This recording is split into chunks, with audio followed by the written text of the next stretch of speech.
This shining water that moves in the streams and the rivers is not just water, but the blood of our ancestors. If we sell you land, you must remember that it is sacred.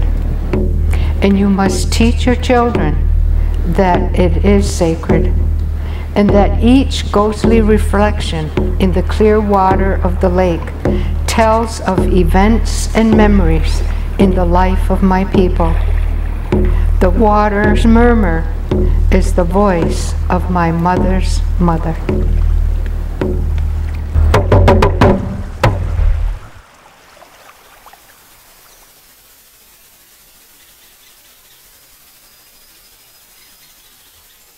I think a simple declaration of repudiation would be sufficient, but there are many who would question whether or not that would be far enough or go far enough. And within government, I think they wouldn't quite appreciate what the significance of that is, and because they don't know what the implications are, they resist the temptation to do it, or they resist the effort to do it. There are many within government who tread carefully when it comes to changing precedent. And so for that reason alone, just the fear of what it's going to do or what it's going to cause to them and how it's going to challenge Crown sovereignty, or undermine Crown sovereignty for that matter, is I think it's a real question. It's a real open question. We've come to expect that the land that we live on is ours, and that we should expect a kind of certainty in that. And I think that talking about things like repudiating the doctrine of discovery, it kind of unsettles that certainty that we've come to realize.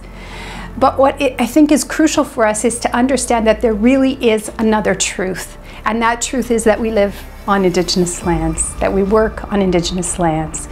And that what we have to be about in the future is a recognition of that truth, and then finding a way to move forward together in that truth. Once you pull out the linchpin and open that door, then there are going to be all these implications that are going to follow. In the calls to action, what we suggested, recognizing that that was going to be an area of resistance, what we suggested was, let's develop together a doctrine of reconciliation through a proclamation on reconciliation and a covenant on reconciliation, because regardless of what one thinks about repudiation and the implications of it, we can go further and redefine our new relationship through those documents as well.